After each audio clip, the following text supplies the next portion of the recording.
Hey HBs, you're listening to Heaving Bosoms, the podcast where two friends recap romance novels and holiday movies. And when we're lucky, they have Lindsay Lohan in them. Okay, so quick reminder that you need to have your Reading Embrace entries in by December 30th to be included in our Embrace Celebration episode. I realized that I had a bit of an oversight, so you can either email them to heavingbosoms@gmail.com, or you're fine if you put your entries into the shared spreadsheet that's in the cult. So spreadsheet or email. Email though, you can tell me stories. So just FYI, after this, we'll be taking 2 weeks off for the holidays and then plan to be back on January 9th. I've got some super fun plans for next year. In fact, our January author hang is going to spotlight Allie Hazelwood. She's an actual human ray of sunshine, so if you want to be in on the virtual hang, check out patreon.com/Heaving Bosoms podcast. Also, current patrons, keep your eye out for a poll where you get to decide the next reading list. This week, my pal Jen Comfort joined me to recap Falling for Christmas, the Lindsay Lohan Netflix movie that's, I think, meant to be Christmas times, but might actually be skiing times. But whatever, there's amnesia. All right, let's jump right in.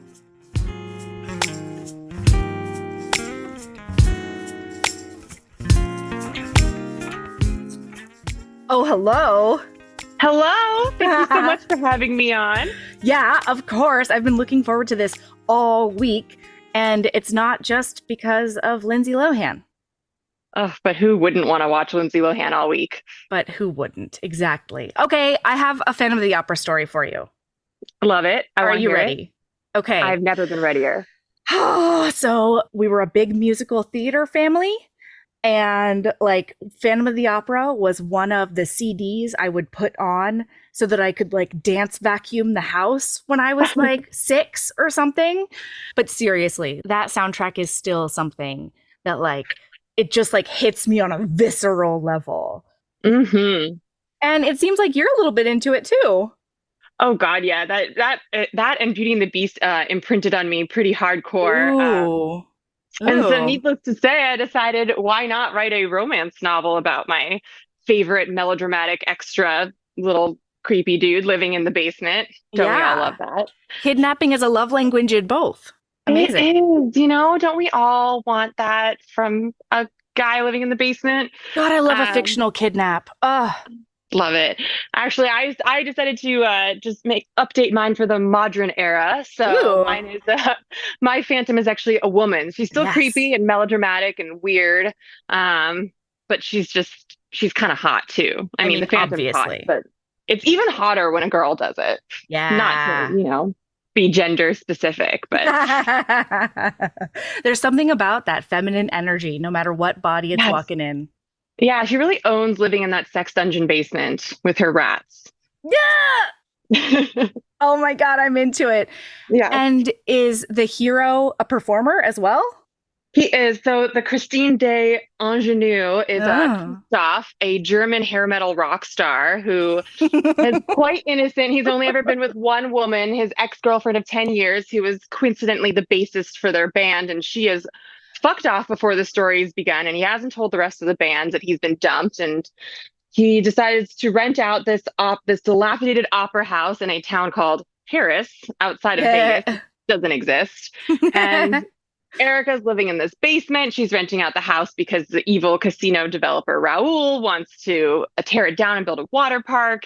It's actually very realistic. Very, very set in our current world. Absolutely. Yes. Yeah. There's midnight singing lessons and risque visits in the costume closets and pipe organ performances that very, very X-rated.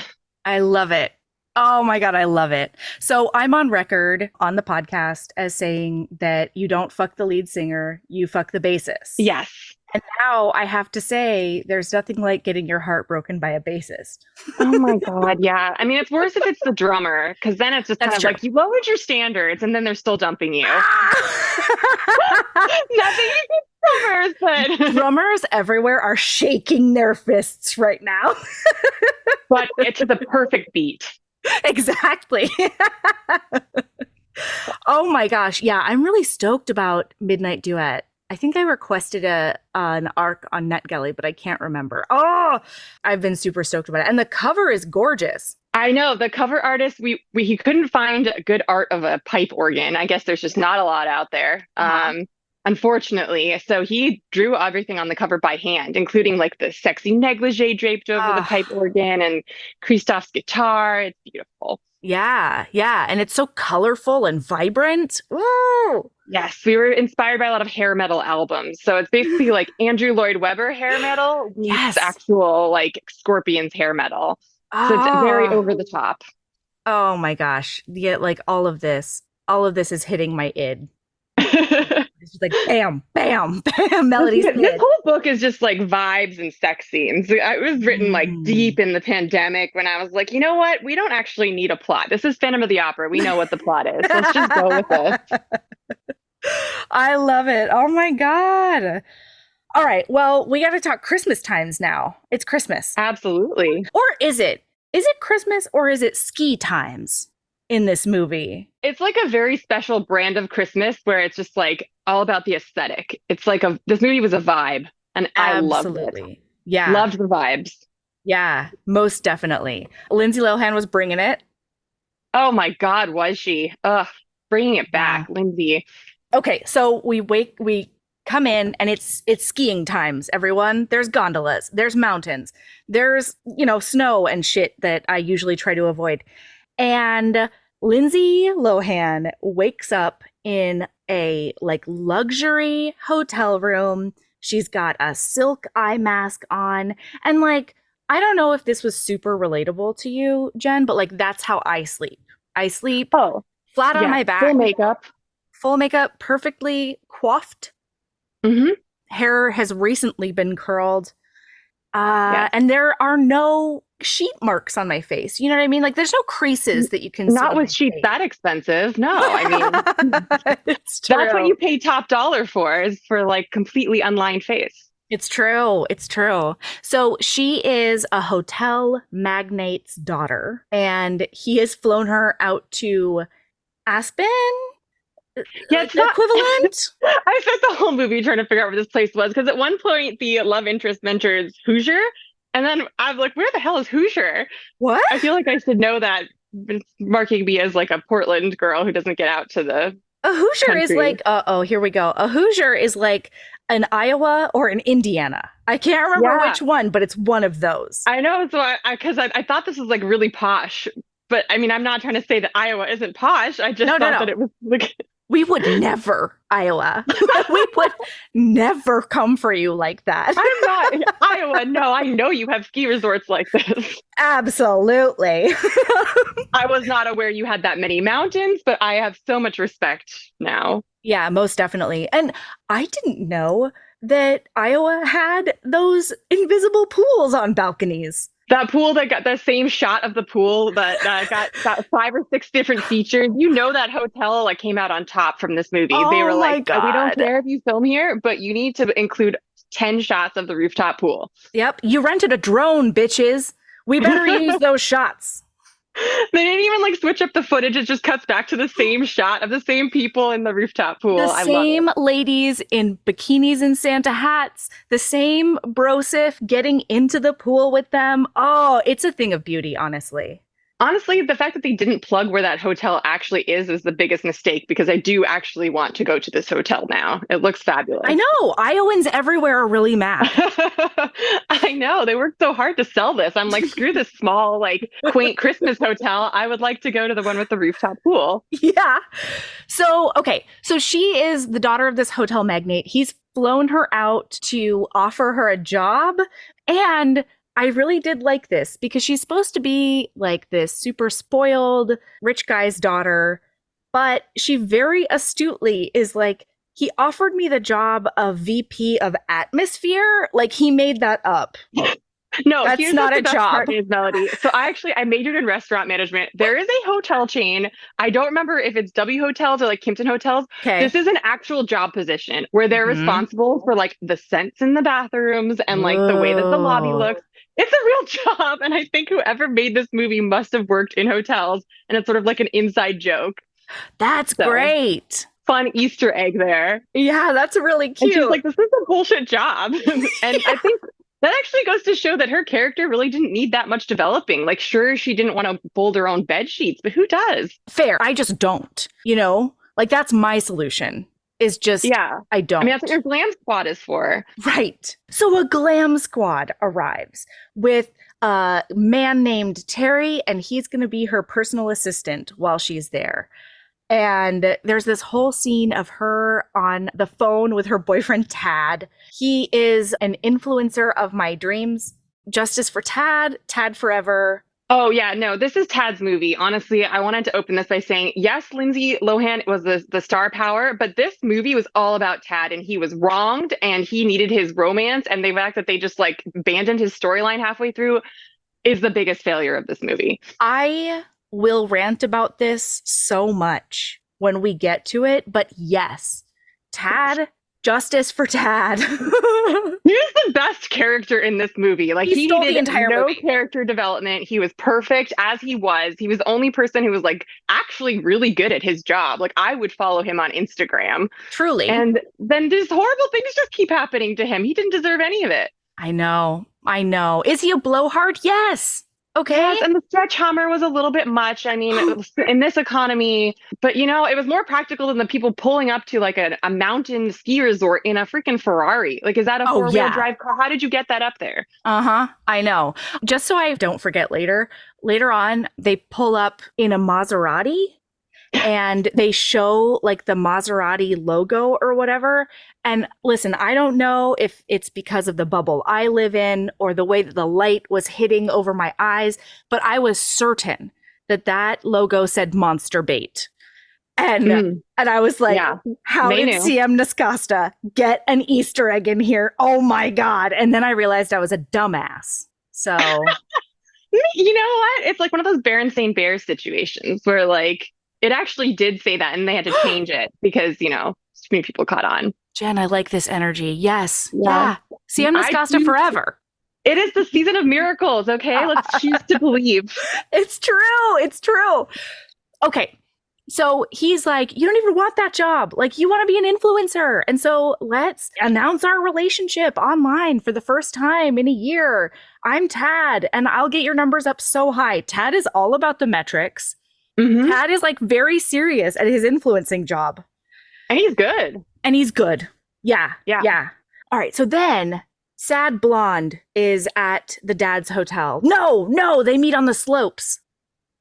Sad Blonde. Yeah, the Sad Blonde. Oh, this like dollar store Chris Hemsworth that they got to be the romantic lead. I'm like, ew. My God. Why did they find the most medium, ugly, average man? and like, I do not believe for a single second that Lindsay Lohan had any sort of sexual relation with this man. Like, she was just like, I don't want to kiss him. Even like all the romantic scenes they had together, you could tell she was just like, ugh. Do I have to? He was a Ken doll to her. And there was no convincing her otherwise. Yeah, but I will say, the one thing that he had going for him, and I think this is why they hired him after the screen tests or whatever, he can do a sad contemplation like not a lot of people. Yeah. There were a few times when they just had the camera on him for seconds at a time. Multiple seconds at a time. Where he's just slowly welled in his eyes. Nodding, looking around. Oh, pouting. Lots of pouting with his like 90s Boy Meets World haircut and the weird.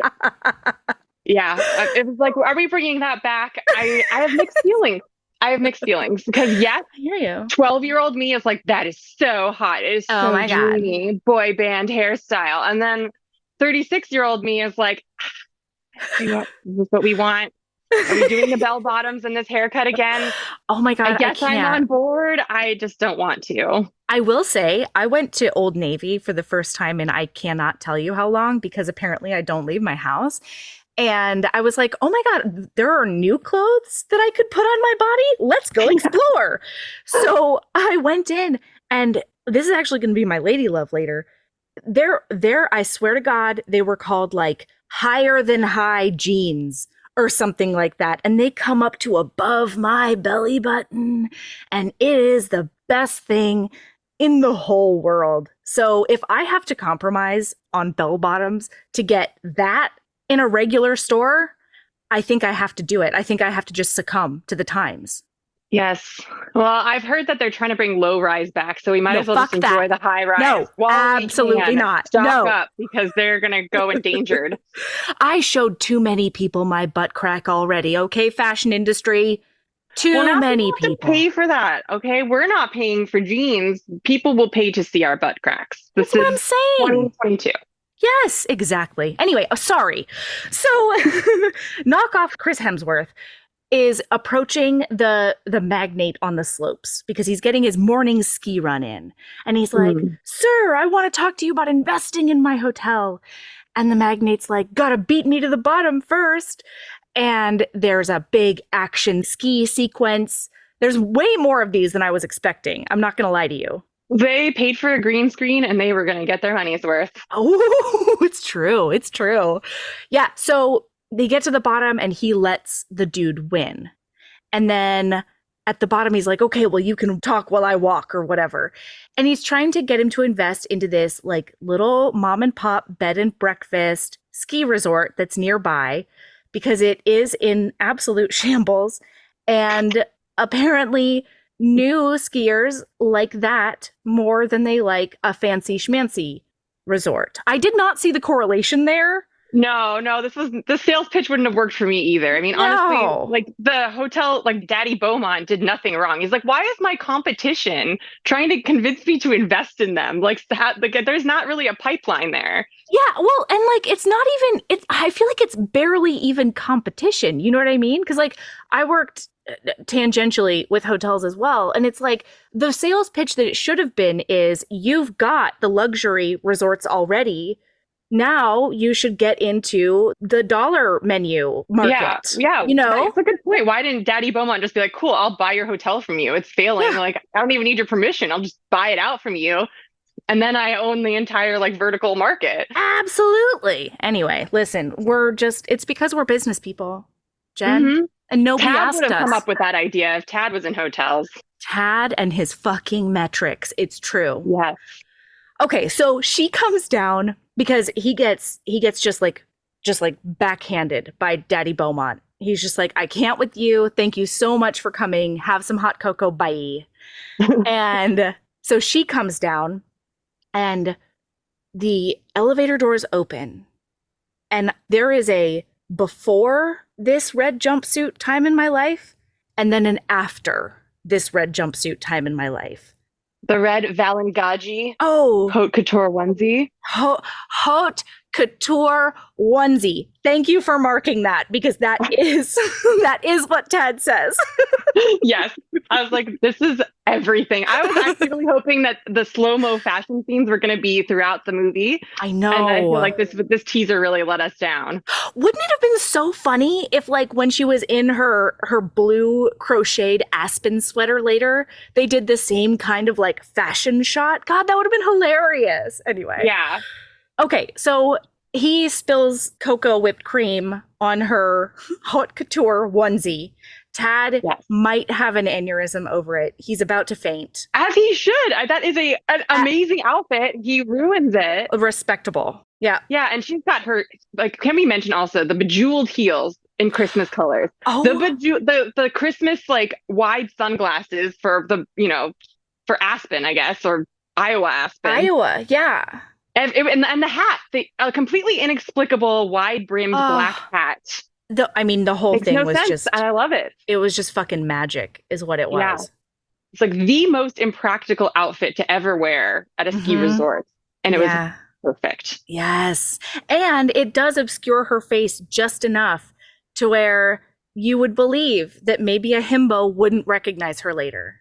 You know what? That's a really good point because I did spend a good portion of this, like the first half of like her amnesia, not to spoil anything for anyone who hasn't gotten that far, but wondering whether he did actually know that it was her and he was just fucking with her, which I thought would actually be a kind of a fun twist. Yes! Or whether he was really so dumb that he was like, there's got to be more than one girl with really long hair and like an amazing rack. Like in this giant ski resort, amazing racks like that are a dime a dozen, right? Oh man, yeah. I see red hair down to people's waists all the time around here. Yeah. Yeah. No, I thought it was going to be that he was pretending not to know her so that he could ingratiate himself with her so that he could get her to ask her dad to invest. But then he like actually gets feelings for her. And so he doesn't want to ask her to do that. But then the way that their relationship crumbles in the big, deep, dark moment is her being like, you were using me the whole time. Yeah. Which actually, I mean, I think that would have been really compelling, you know, if like this was actually one of those revenge plots, because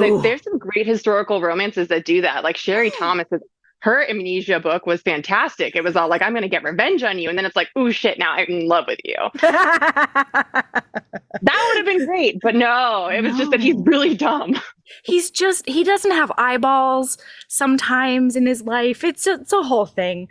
Anyway, they go to breakfast with Daddy Beaumont and he hates Tad.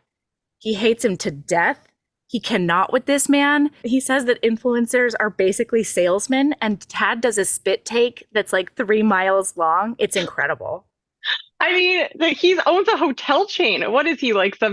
How can you look down on salesmen? You're selling hotels. You're just selling experiences. Yeah, Daddy Beaumont, you haven't offered a week-long free hotel stay to a few dozen influencers to get your ski place this popular. Like, come on, you know the business. Those were influencers in that hotel pool. We know it. They had to be. Can we talk also about Tad's amazing, like the lines that he's been given? He is a poet. When he's like, in the coffee shop of life, Sierra's a venti. I don't even know what that means. I don't either. I love it though. I was like, if that was the tagline on one of his posts, iconic. Perfect. Later on, she says to like the knockoff Chris Hemsworth says something like nice granny gown. And she says, if that was a compliment, I'll take it. And that's how I felt about Tad's in the coffee shop of life, Sierra's a venti. Like, okay, I like it. I'm like, wait, I was like, doesn't venti mean 20? So it's like, I thought he was like trying to say like she's a 10, and then I'm like, no, but she's a 20. So she's 20. Like off the, I spent a long time analyzing that line, and I don't think I just figured out the meaning, but I still love it. It's vibes. It's all Tad vibes. Yeah. Yeah. He has a couple of other great lines too that make no sense. And I'm just like, he's like really like an existential poet. He is just saying things and they make you think. Yeah, absolutely. Like he's borderline like Buddhist poet, you know? Yeah. Where you're like, I don't know if I know what that means, but I do. It is very tranquil. Very comforting. Yeah, he's like a himbo savant. I just want to go on and talk about how amazing Tad is. Like he's a dream man. Oh yeah, all of his scenes are like basically there's my notes and then Tad scenes are all in caps. It's great. Okay, so then there's a cut scene back to the shambles of an inn. The snowmobile is broken. Balthazar the horse might be starving, everyone, okay? Balthazar. You gotta take care of Balthazar the horse. They only have one. I know. We meet his adorable daughter who is missing her like 5th tooth, you know, like her canine on the side. She's lost that tooth recently. And like, that is so charming. There's something about when they start losing the back teeth and like, you can only see it when they do the giant smile that I'm like, oh, it just kills me to death. Oh my God. Yeah. And there's a grandma who is the dead mom's mom. Yes. Alejandra, who I'm like, she's like maybe 50. And for some reason, like discount Chris Hemsworth, Jake or whatever, is allowed to run this hotel into the ground while Alejandra's still alive. I'm like, excuse me, Alejandra, you take that hotel back. I know she could have turned that place around if stupid Jake wasn't running it. I mean, I wonder. Like, this is their family heirloom, and she's just watching her son-in-law, who's maybe married to her daughter for like, what, 8 years? They made one kid. maybe. And she's just like, yeah, he's ruining the family business. Oh, we're so sad. Look at him go. Aw. No. It's great stuff. So she's going to take the daughter to a Christmas wish place because that is absolutely necessary in any Christmas movie. There must be a Christmas wish place. There is also the required Father Christmas at this Christmas place, who is just a random ass man with a white beard. Oh, creepy Santa with the chestnut stand. That's the one. And he can do magic. The traveling chestnut stand. Yay! This is the creepiest Santa for this movie. He has veneers and like a weird like brown red like stain on his face that I think is supposed to look like rosy cheeks, but it just looks like bad self-tanner. Even his nose crinkle when he does the nose crinkle magic, even that's creepy. Oh, it's so creepy. Yeah, this is like Santa would not fuck. Like Santa, and when he's like watching them from like through like the glass doors at the end, I'm like, oh my God. Like if I saw that, I would be like 9-1 Santa. No. Yeah, no, you're a prowler. You've become a prowler, Santa. Yeah, he's weird. Anyway, he does magic on her wish with his nose. And the wish like flies up into the air and it's going to get granted later on because creepy Father Christmas is going to make it happen. HBs, are you sick of waiting for the next ACOSCHMER? I have a solution for you. A Dawn of Onyx by Kate Golden is a new adult enemies to lovers fantasy romance novel that has a combination of tropes that will hit everyone's catnip list. This book is for fans of heroines that come into their power. Caretaker scenes, morally gray men, found family, only one horse. That trope where the hero is all touch her and you die, forced proximity, and tons of banter. The world building will seriously blow you away. And if you're also a fan of genuine female friendship, steamy trilogies, and swoon-worthy escapist fantasy, then this is a must-read. Book 1 is all about building that toe-curling tension. Here's the description. Arwen Valendale never expected to be the brave one, offering her life to save her brothers. Now, she's been taken prisoner by the most dangerous kingdom on the continent, and made to use her rare magical abilities to heal the soldiers of the vicious ONYX king.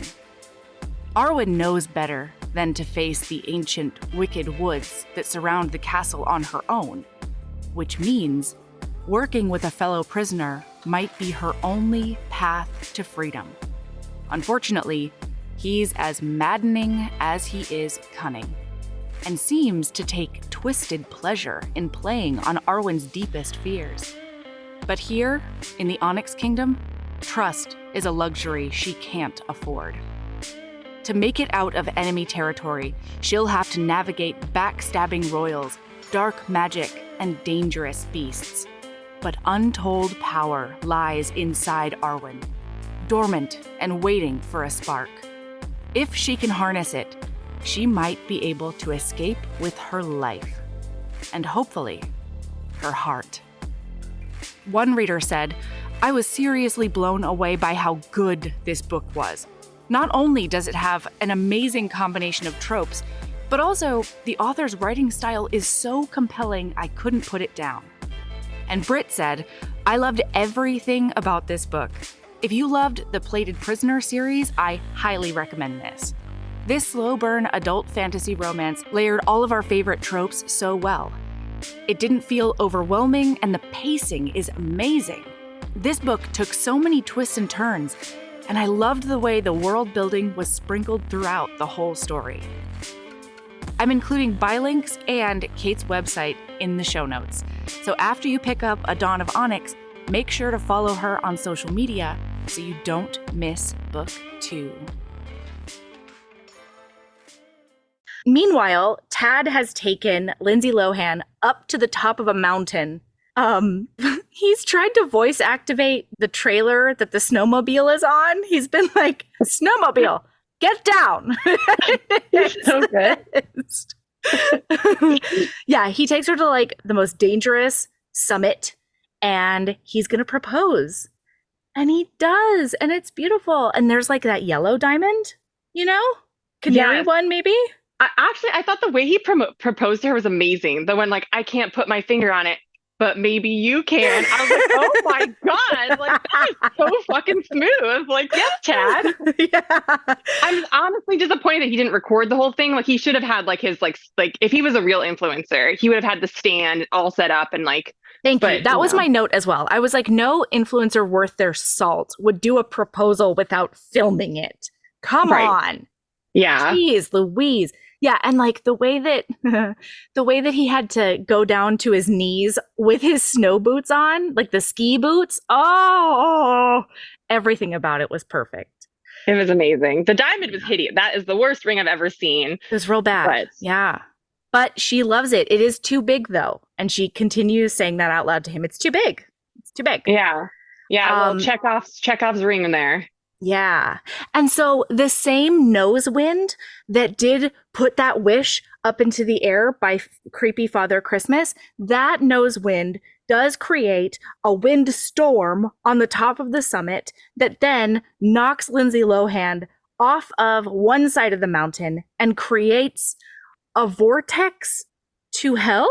Yeah. That was basically like Santa casting control weather for like an hour, because then later it's like a beautiful sunset. So this storm is like a very like a small position storm. Oh yeah, doesn't last very long, and I don't know why Santa decided to like have his character suffer, or these people suffer, and like have like a traumatic head injury to discover the meaning of Christmas. Like this is another reason that I actually think that the Santa in this movie is evil.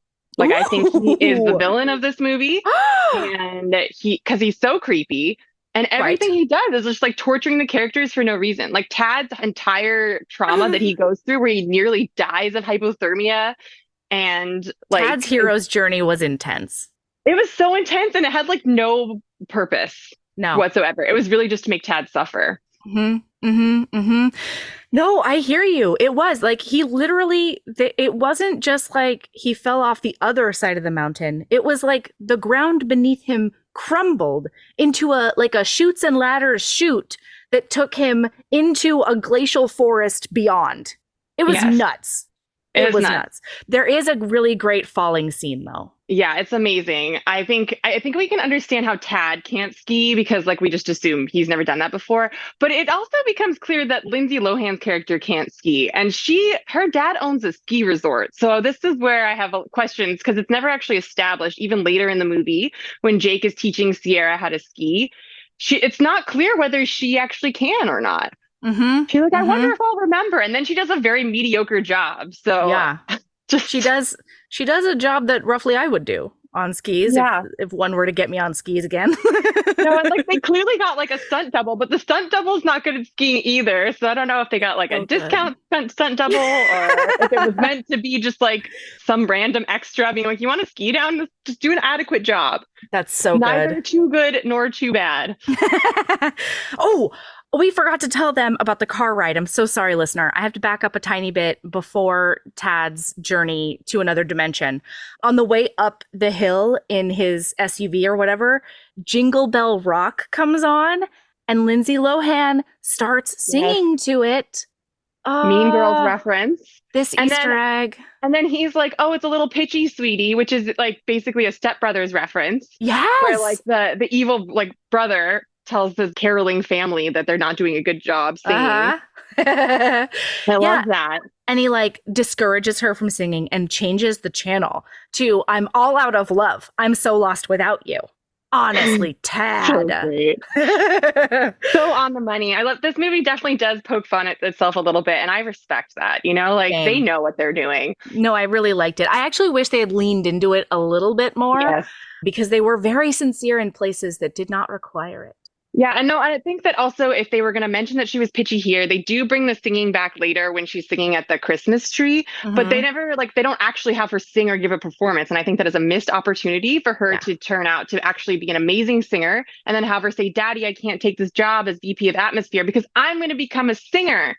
I'm going to become a Christmas singer, exclusively a Christmas singer. Yes. And hosting the whole charity like whatever they did to raise money for the inn. I don't even know what that was. It was like a ball. Nobody knew what that was. Just not a single person. Come give us money in outfits. Not but a I thought single she was person. Sing and perform for them. Like, why? That would be the perfect. They should have let me write this movie. I know.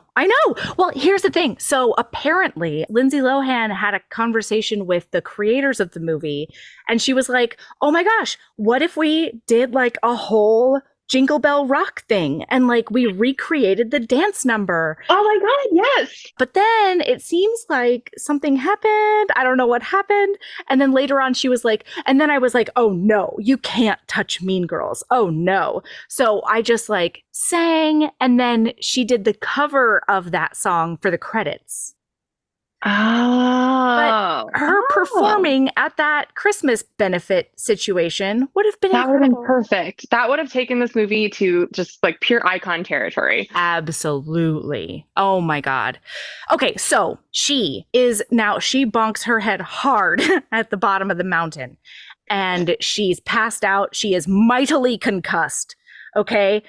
He is taking a couple of hotel guests on a one-horse open sleigh ride. That is of questionable safety. And this is what's so funny to me is like that guy is like, is this thing even safe? And then like a piece of the trim falls off. I'm like, this is like the nicest sled. It looks nicer than the sleighs that they use in Central Park or those carriages. Like, absolutely. That is a nice looking sled. There's nothing about that would seem unsafe to me. And also, like, how fast does this thing go? Like, what are you worried about happening?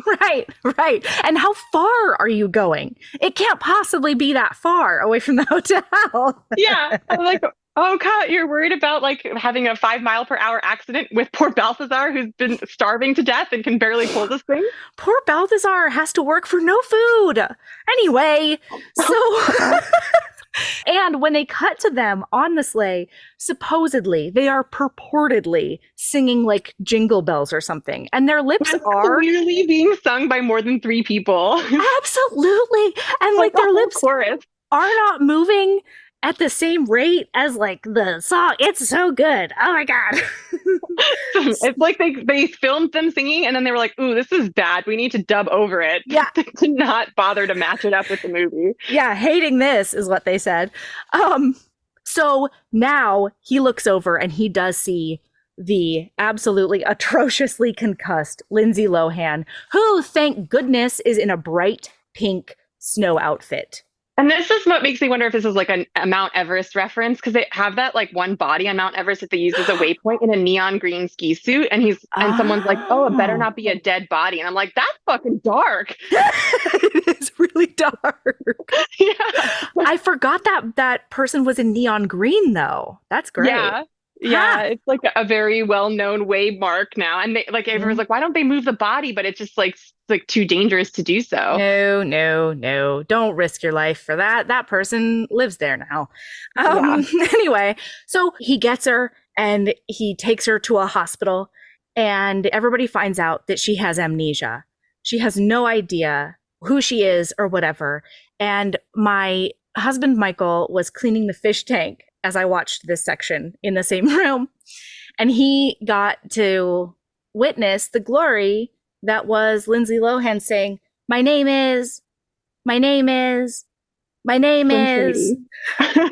goes, if there are 3 times in the script, you need to say it a different way each time. I was like, Michael, you did not go to the Lindsay Lohan School of Acting, and I will have you take several seats. It was so subtle. Like, this was Oscar winning. So, like, you really had to like look at like the change in like her eyes. Oh yes, it's true. Think, honestly, the thing pulling the most weight in this scene was her amazing gauze headband. It was pure fashion. There was no like compress underneath it. It was just gauze wrapped around in like a fashionable twist at a jaunty angle. It's true. For her bruise on her head, like she doesn't have any like blood or anything, but like she still needed that gauze. Which like she hit that tree at the speed of 3 linebackers. Like the mannequin or whatever it was hit that tree, and I literally shouted, "Oh my God, that's dead!" Like it's dead now. Yeah, I was like, share, because like I am like gonna protest against this movie. This is like causing me PTSD. Yes. Oh, So, okay, the other person pulling their weight in that scene was the incredible doctor, who is just like shade for days. At one point, knockoff Chris Hemsworth says, "Oh, but she's awake. That's good." And she looks this man dead in the face and she says, "It depends on your perspective." Yeah. And we walk into the room with Lindsay Lohan just being an absolute nightmare. Like, "Don't touch me. Ah, get it. Ah." Oh, God, it's so good. I do love that the sheriff is just like, well, I don't know if anyone will find her. It's the holidays, you know? And holidays what does times. that mean? That people aren't going to be looking for their loved ones around the holidays? Like, not till January will anyone notice that she's missing back during 9 to 5 business hours. They're so busy at those Christmas parties, Jen, that it's just going to slip their mind. So much eggnog, I think, might be the problem. A huge town. Like, it's just so easy just to not notice someone missing. And to be fair, I know he literally says, I mean, I could put her face on a missing persons website, but then the holidays. He doesn't. He does absolutely nothing. He's like, I've got bigger fish to fry. There might be a poacher. Yeah. Justice for Ralph. Ralph forever. We'll get to it. Oh my God. Storyline. There's a certain point in the movie where I'm like, can we go back to what's going on? I have so many questions about Tad and Ralph. I want an entire movie that's just Tad and Ralph having a snowed-in survival romance. Oh my God, Tad and Ralph! Like, I'm legitimately mad about this, and I will have to talk about it later because this is when I thought his nefarious plan was starting. Because he's like, "Oh, I've got a place." Nefarious plan? No. Almost. No, knock off Chris Hemsworth. Because he's like, "Oh, I've got a little shabby place that she might be able to, hang her hat at." And the doctor and the sheriff are like, "Sure, that sounds reasonable. Just go home with the stranger. We know this guy. He's a nice man." Absolutely. Yeah. And the doctor, she's like, "Does your shabby ass inn have room service though?" And he's like, "Okay, I guess you can stay here." And the doctor goes, Nope, she may not." Well, I saw the food that they were trying to give her, and I think that's actually very relatable. Like, Lindsay's like, "No, I'm not going to eat this like corn." Absolutely. No, that was her deciding moment, and I was fully behind her. I will go with a stranger before I eat that vegetable medley that has been steamed into oblivion. Yeah, and she'd already alienated everybody there at the hospital. Like, it was a done deal. It's true. And so now she's going to go to this shabby inn and alienate everybody there. Yes, perfect. He gives her clothes out of the lost and found bin. Lost and found, which presumably haven't been washed and have just been like sitting there, like gathering cobwebs and lice. Oh my God. It is mustier than that dusty angel we see. What I'm wondering about is, like, we see this amazing gold, like, lame Christmas sweater, and then it is never featured again. I was really hoping for like a fashionable, like, redo, like you said, in the lobby with the onesie, but with her like modeling all of the lost and found clothes. And we get nothing. We get the cool Aspen sweater, which actually looks really nice, and I would like to have one. No, absolutely. I wish I could make something like that. Alas. Yeah. Okay, but now we have to talk about Tad going to the ice fishing lodge because he's literally in the middle of nowhere. He's been taking selfie videos before his phone died that's like, "This is Tad Fairchild, and if you find my body, please upload this video." And then it like goes dark. Yeah. But he's in that crap forest with no cell phone, no cell tower service. I also think it's very unbelievable that Tad doesn't have a backup battery on him and that his phone wasn't fully charged and ready to go. Like, you're right. Plot hole. You're right. I wonder if like he left it in the car. I'm giving this movie too much credit. You're right. Yeah, that's right. It was in the crashed snowmobile. He had like 5 more chargers. Yeah. So he runs over, he sees this ice fishing cabin situation, and this is when we meet Ralph. And it was a pivotal moment, not only in the movie, but in my development as a human, frankly. Yes. Ralph is fantastic. He's getting his lures ready to get him some ice fishing going. And all of a sudden, Tad Fairchild comes in like a deranged Yeti Like, he just throws open the door and he's like, sanctuary! This was the best because I had no idea what was going on in this scene. I was like, where are they going with this? This plot, this is like not like a classic trope. Like, this is just out of nowhere. I was so excited for this. Yeah. And this cabin has like so much electricity just in the middle of a frozen lake. I was just I thought it had to be magical. Like he'd gone to like a magical, like alternate another realm. Yes. And this is like a Santa's like elf workshop thing. And I don't know. I was really excited because I thought they were taking a very creative angle here. I know. The one wonderful creatively thing they have done is Ralph does throw his entire box of lures at Tad's head, and one does go through his eyebrow, and it was delicious, frankly. Tad can't feel it because everything's numb. And then the most sexual thing in the movie happens. That is Tad walking over to Ralph, grabbing him by the chin and saying, "What's your name, savior?" And I was like, oh my God, it's on. It's on TM. Yeah. Ralph and Tad forever. Hashtag Ralph and Tad. I loved it because I like that snowed in trope where they like, you meet like the grumpy survivalist and then they like help keep you alive and like you melt their frozen heart and then they teach you how to like, rough it in the wilderness. It's so good. And then like later they have a scene where he's just like, oh my God, you're so strong. And he's like, don't worry about me. I got big feet. I'm obsessed. There for no reason. I'm obsessed. I don't know if like they meant for that to just be Tad's like gay awakening, but I have to assume at this point that Tad is openly bisexual. I mean, he is an influencer. Yeah. He doesn't give a shit. No, his whole life is out there. It's great. But I was hoping that it was Ralph's gay awakening. Yes. Yeah. I don't know because Ralph. We know nothing about Ralph. Like we're not given his backstory. He is mysterious. Sexy, I want to know so much more about Ralph. He's got this caretaker in him that was freed when he came upon Tad.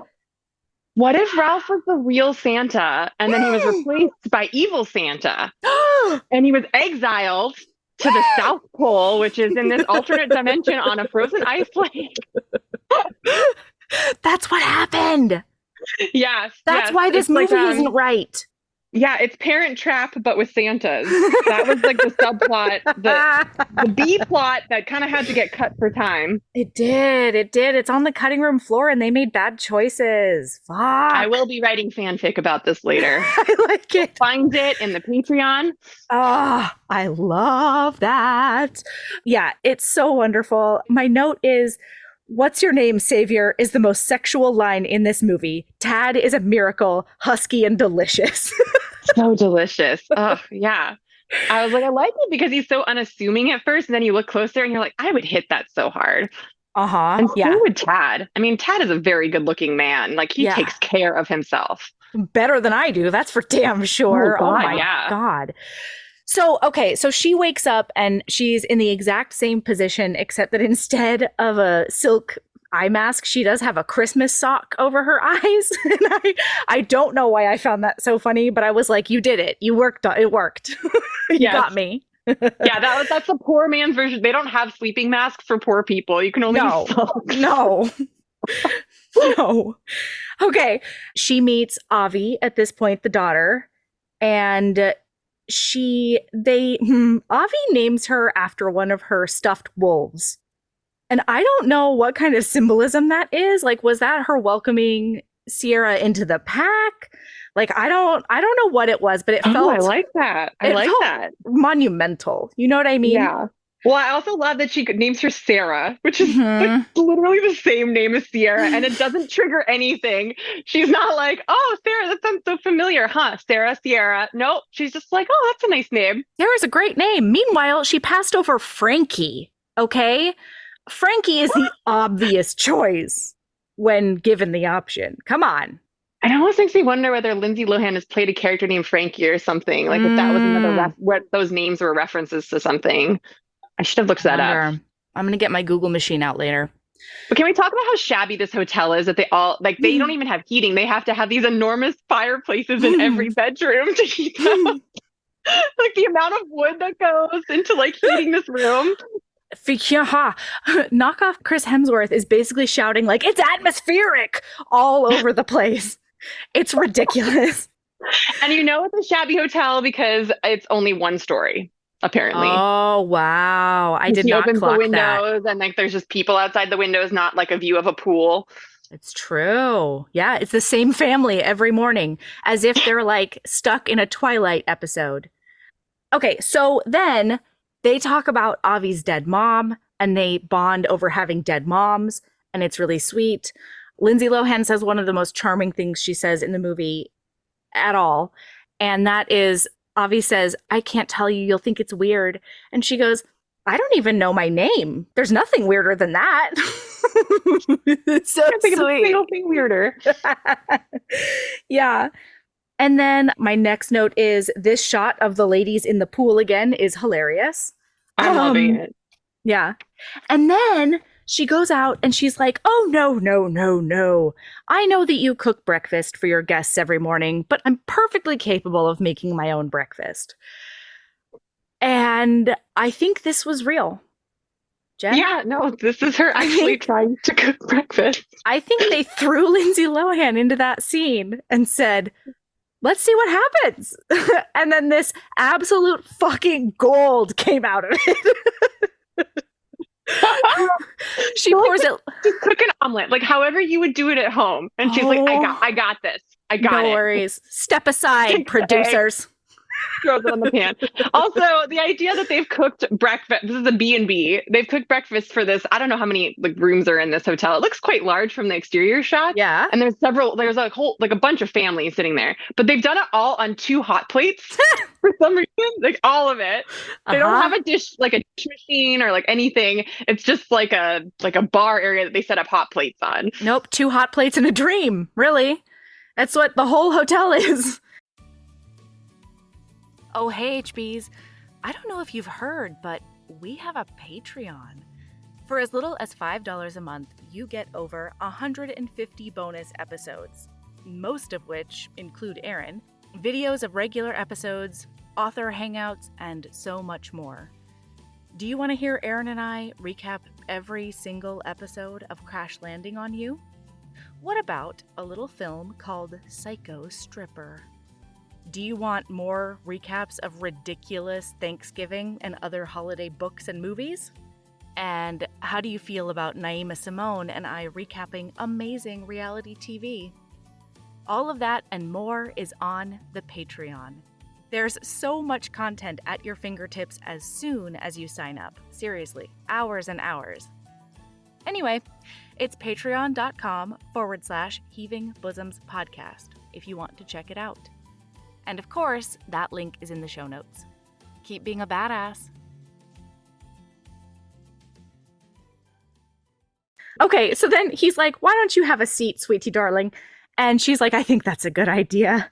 This is when Avi convinces her to eat bacon, which I was like, Avi, like, I know you're young, but I don't know. I don't know. Jewish. Like, they don't even discuss the idea that she might have religious reasons for not eating bacon. Like, if she says she doesn't eat bacon, like, oh my God. And they're like, you must not be from around here. I'm like, I'm sorry. Like, is it just that, like, they don't think poor people can be vegan or like,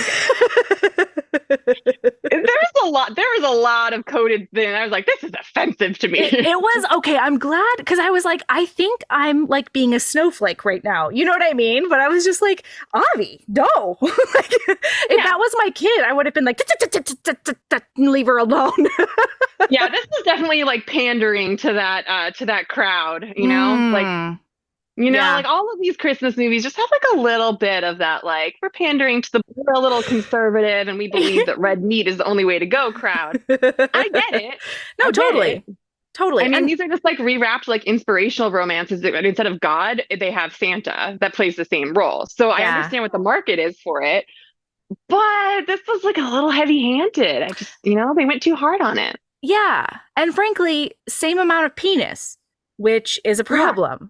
Like, come on, man. Netflix, I know you can go harder than this. I've seen it. I know. Yeah. With my eyeballs. All right? We have. And we would like to see more. Yeah. I've seen boys kiss on Netflix this year. Thank you, 365 Forever and Ever, or Reloaded, or whatever the fuck that movie was called.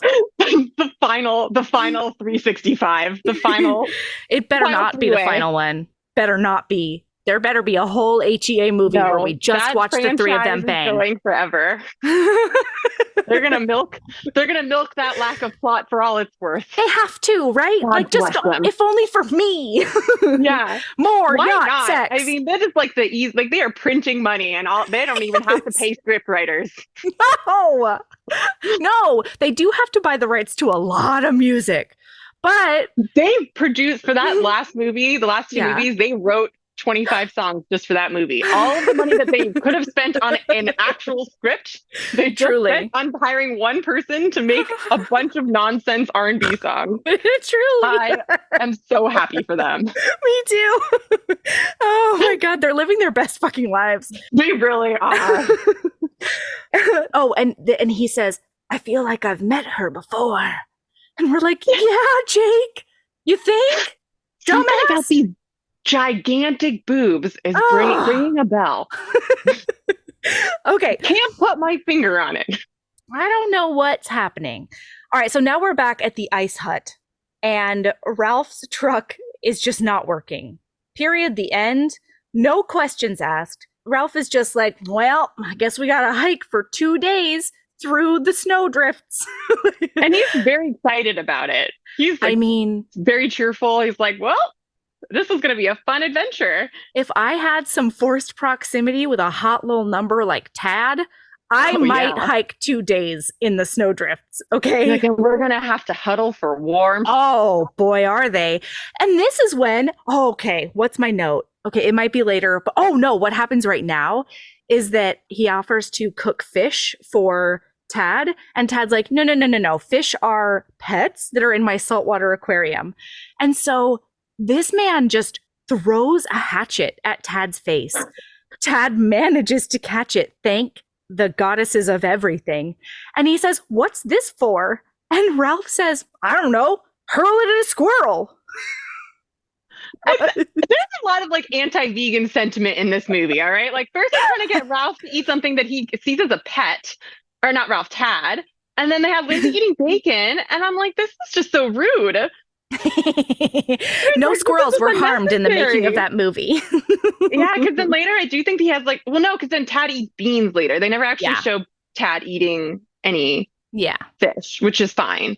Yeah. No fish and no hunting for Tad, shockingly. No, we don't get to see Tad use the axe. There's no montage of him learning to be a survivalist. Again, missed opportunity. Hurl this at a squirrel is one of my favorite movie lines of all time, I think. I feel like if he had learned all these survival skills, like, he and Ralph actually could have had we're going to stop being influencers and we're going to be survivalist influencers. And they could just film all these videos and a montage at the end of the credits of them doing survivalist stuff in this town. I don't know. That's actually where I thought this was going too, because during the bean scene, Tad offers to help Ralph make a survivalist blog. Yeah, I thought they were going to become buddies. And sexual buddies. Yes, lovers. Forever. And then Tad somehow ends up with, what's his name? Terry? I can't even talk about it. I'm sorry, they were just well, now that Tad is purportedly gay, because I guess he wasn't before, now we're just going to put him with the only other person who's also a little bit gay coded. Yeah. It's just, I was like, I feel like this is offensive, but I can't quite put my finger on it. It's true. Kind of like how they killed off the Latina mom, and all of the other people of color were kind of in roles where they kind of looked a little goofy. I'm like, something about this just feels a little insidiously racist, but it's just so subtle. Yeah. You're trying, but did you notice that all the people of color are only there for exposition? Did you notice that? I don't know. They're there, but they don't have any personalities and they don't get any good lines. And they're so thankful for the knockoff Chris Hemsworth. Yes. So thankful for him. Okay, so now they're like, oh, we can't afford a housekeeper. And Lindsay Lohan's like, has anybody called for me? No? Well, the doctor said I should do normal things, but I don't know what she means. And then both the grandma and knockoff Chris Hemsworth are like, I see what we can do. We are going to press her into service. I would like to know how they have been running this B&B. Like, no wonder this place is failing. They do not have anyone to clean the rooms. So who's cleaning the rooms? The child? Is this like is Alejandra, the grandmother, doing it? Like, again, feels a little racist that they're having the Latina people be the ones who clean the rooms, because Jake sure isn't. He's out there like skiing to kind of like get investing like from Beaumont, and he's running this, like, he's starving Balthazar. Yeah, he's running Balthazar into the ground. God, Jake. Yeah. I'm like, honestly, I think this place deserves to fail. Like, it is poorly managed. It is. It is. Thank goodness she's going to fix that at the end. Okay, so then there's a whole scene of her like WWEing a fitted sheet and getting her ass kicked. Which is actually pretty relatable. I mean, relatable honestly. Content. Yes, absolutely. She gets attacked by a toilet at another point. Whoa. So then Tad is dying on the hike. And this is our favorite scene, I think, probably. Yes. Tad is dying on the hike, and he theatrically throws himself down into the snow. And he says, I'm dying. Save yourself. And then Ralph goes, oh no, I'll get you, buddy. And he comes back over and he manhandles some snowshoes onto Tad, which he had the whole time. He had these the whole time before. Yep. And like he pulls his leg and Tad's like, oh, and he puts the snowshoe on, and then he pulls on his other leg and Tad's like, oh, and he puts that snowshoe on, and Tad's like, but what about you? And he winks at him and he says, don't worry, I've got big feet. I don't understand why include that if you're not going to take it somewhere, you know? I think that they maybe had a storyline that involved more of Ralph and they had to cut it. Maybe somebody objected to this, felt it was too sexual for Netflix. I don't know, but they did me wrong. They did a wrong personally to me. Yeah. That they didn't follow this through. I was like, this is about to be the best Christmas movie I've ever seen. Like, this is like a sleeper hit because It's not about the A story. It's about the B story. Tad and Ralph were about to make me believe in miracles. And I'm Jewish. So I was like, this is, I believe in Christmas now. And then he comes back and takes the chestnut stand back from Santa. And they save the town. He reclaims the North Pole and everything is right again. Yes. Oh my God. Yeah. Like, promise of the premise, Netflix. Okay. Like, come on, man. Yeah. Know your audience. Yeah. Yeah. So he does find the aftermath of her putting the entire bottle of laundry detergent into a washer accidentally. And he does a grumpy at her face a tiny bit, except all he says is, this is the last thing I need right now. Which, like, that's fair. Had somebody who's like who had recovering from a traumatic head injury, let her just go wild, like cleaning his whole hotel for him for free, and then he's complaining she does a poor job when he gave her zero training. Like, again, Jake and creepy Santa are the villains of this movie. At this point, I wrote a note like, how old is Jake? But do we think, by the way, because I do like that, like he looks like he's a little bit younger than her, and so I think it's kind of sexy that they went for the age gap here. That she's clearly a little older. I clocked him at like 28, 29. Yeah. So he had his kid young. Yeah. I don't know if we're just supposed to believe that she's also that age, but I don't. I think she looks fabulous for 40 and super hot. And I think that she deserves like a hot young stud, just not Jake because he sucks. Yeah. Yeah. A hotter one, a hotter, better one is all. Yeah. All right. So then she goes out and she mopes to Balthazar, the starving horse. And she says, I'm just a useless person. I'm a useless human and I have no skills. And then she's like, I'm going to try to go get some wood, see if I can manage that. And he hears her moping at poor Balthazar. Then she does fall with all the wood in her hands. And he sits down next to her and he's like, hey, I'm sorry about saying that true thing I said out loud earlier. I didn't even say it about you. I just said that it was an inconvenience that had happened to me personally, Jake. Dummy Jake. But I'm sorry. And she's like, also, we do learn at this point, I believe it's here where we learn that he actually also used to live in New York City as a salesman. and he only married into this family. And like the reason he has the hotel is because he married the family that had like built this thing. So like he had nothing to do with the initial success of this hotel. No. And he's just some sales guy, which we've already established is like a bad guy in this movie because the idea that Tad was in sales was so offensive to him. So terrible. Yeah, absolutely. Yeah. Okay, so then they go to a Christmas. Oh, because she says, it's just that nobody's looking for me. That's why I'm mad. I apparently don't have anybody in the world who cares about me. Well, it's the holidays after all. The holidays, though, so busy. People might be in Cancun or something for the holidays. I don't know. And he's like, let's go to the magical Christmas tree lighting where many humans will be. And so maybe you will be able to see your humans. I don't know. It's worth a shot. Oh, that's why they went. That's not clear to me. I had to rewind it. Motivation? No, I rewound it to figure it out. This is where evil Santa gives her a snow globe and does rub it in Jake's face that he's too poor to buy that bespoke sleigh. Okay? Yeah. Go away, poors. You can have your snow globe and that's all. That was pretty amazing. Because like the snow globe is meant to sort of like trigger her memory, but then it actually serves no purpose. None at all. She vaguely has a memory of a beautiful woman giving her a snow globe. And so that must be her mother, which I thought was an excellent choice for this character. Like she doesn't actually have the memory, but because the woman was beautiful, had to be her mom. Good stuff. Well, also, I was just watching that. I'm like, that's not what Lindsay Lohan looks like as a child. We know what she looks like as a child. Couldn't they splice in some Parent Trap footage here? I know. Yeah. So then I think they go back to the lodge or something. And oh no, he encourages her to sing at the tree lighting because he is the anti-Tad, which is what makes him mad. And then he kind of like, she just mumbles the song a little bit louder. Yeah, that's what she does. So inspirational. I know. So that night, oh God, they like do an awkward, I guess I'll go to bed now.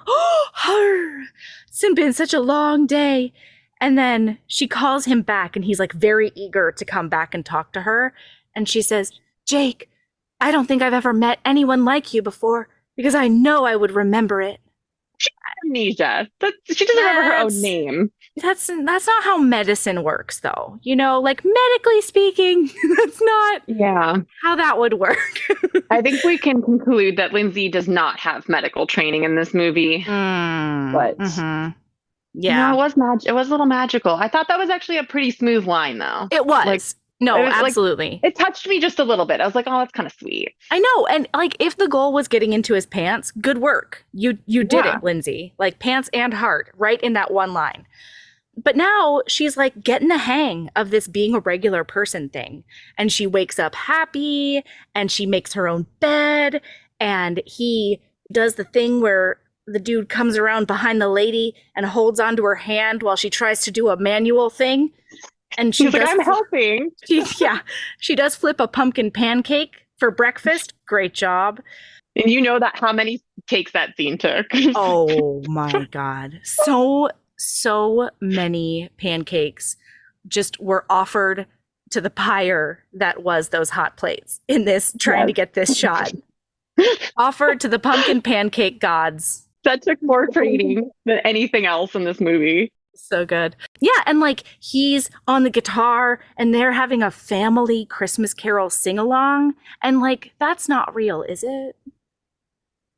I don't know. I mean, there's a point when they're also like cutting snowflakes together. Like the reason this hotel is doing so poorly is they're spending a lot of time doing a lot of unnecessary family building activities. Indeed. Even though we're also told that it's been 2 years since he's even smiled. So he's just miserably going along with these like wonderful holiday family building exercises, pouting with tears in his eyes. Yeah. One of those is a gingerbread house, making a gingerbread house. And I think that this was in Lindsay Lohan's writer because she gets to put icing all over his face. And then in retaliation, he just throws marshmallows at her. And like, that's not an appropriate response. That is not a commensurate response to icing in the eye. And Lindsay Lohan was just like, if it's goopy, it doesn't touch me. Yeah. Not happening. And you know what? Fair. Like, fair. Yeah. Also, the fact that he's just like wasting these marshmallows. He's so poor. He can't run this place, but he's just throwing, like, wasting marshmallows. Like, I was so offended. Oh my God. And they're going all over the floor of his hotel. He doesn't even have a housekeeper. So who's cleaning up these marshmallows? He's making her clean them up. She's like, ooh, that's the cutscene. She's like on all fours, crawling around on the ground, being like, of course I'll pick up these marshmallows for you. Yes. Another outtake. Okay. Listen, this is where he saves her on skis. And he does he decides to put her on skis after recovering from a concussive head injury incurred while skiing, which is so kind of him. He doesn't know if she can ski, but he still takes her up to the top. Let's get you another one of those just charming TBIs. That's what we're gonna do. And then we also still don't know whether Lindsay's character ever learned to ski in the first place. Yeah, no, absolutely not. He saves her, they fall together, then they keep making eyes at each other. She says goodbye to some patrons as if she owns the place and like runs it with him. And he gets a boner like from here to Texas. I'll tell you that much. He's flying that flag. Wooey. He's like, she can work the front desk and housekeeping. My dream woman. What's better in a woman? Can't wait to replace my dead wife with her already. Oh my God. Because then, like, she has that touching scene with Alejandra, which I think you're probably about to get to. But, like, the full, like, Mother Gothel, where she's like, my daughter's been dead 2 years, but I can't wait for her to replace her immediatly. Seriously. She's like, my daughter is beautiful, but you're beautiful, too. You're so beautiful. Yeah, it's great stuff. Okay, so now, this is also when the mother-in-law is like, In's in trouble, we need monies and stuff. And Lindsay Lohan is like putting something away, and she does find a dusty angel tree topper that he was like looking at meaningfully earlier, and then he put into a drawer.